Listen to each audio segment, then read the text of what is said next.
Dan Stevens as Charles Dickens and Christopher Plummer as Ebenezer Scrooge in The Man Who Invented Christmas. Kerry Brown, Bleecker Street Media. Among the many movies opening for the holidays is one with a new take on an old story. The Man Who Invented Christmas, starring Dan Stevens and Christopher Plummer, is about Charles Dickens and the creation of A Christmas Carol. It's a distinctly literary tale, which isn't surprising, since one of the film's producers is a well-known bookseller taking his first dip in the world of film. Mitch Kaplan has a high profile in the book business as the owner of books. But when he made the leap from bookselling to movie-making, his producing partner Paula Mazur says he was just a tad overeager. "I would wake up in the morning when we started working together, and in my inbox there would be, 'What do you think of this? This could be good for TV, how about this for a feature? I think this would attract a top director.' Mitch kind of shooting stuff out to me." Mazur says it didn't take long to see that Kaplan has good instincts for books that could make good movies.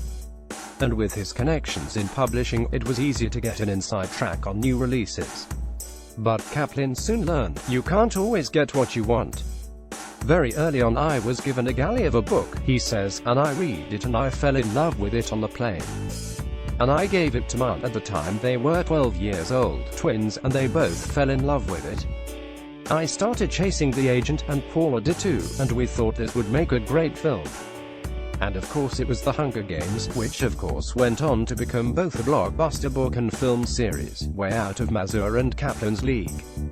The Man Who Invented Christmas is the first full-length feature release based on a book about a famous author. When the movie opens, Charles Dickens is trying to reconcile his newfound fame with a massive case of writer's block.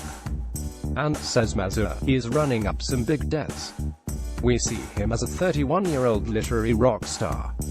He was just a really big deal by the time he was 30, and when we see him, he's gotten a bigger house. He's taking everything out, and he's putting in marble and brocade and all sorts of things, spending lots of money that he doesn't have, desperate to come up with a money-making idea. Dickens pitches a proposal for a Christmas book to his skeptical publishers.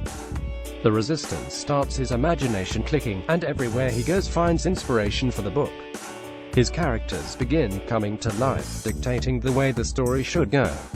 Robert Mickelson, another producer on the film, says that's the way Dickens actually wrote. "I feel like I'm taking what I do as a bookseller, which is basically turning people onto story and then reinterpreting it so they can have a different experience."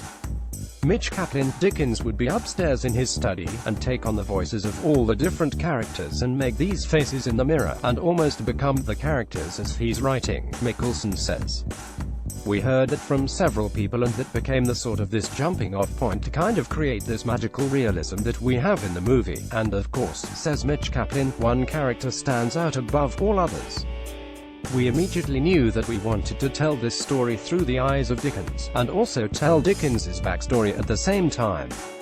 And what better way to do it than to have him being led by another guide, the guide that he created, which was Scrooge." Kaplan says he is eager to bring more books to life on screen. He's not leaving book selling behind, but he is enjoying his second career. "I feel like I'm developing a new muscle.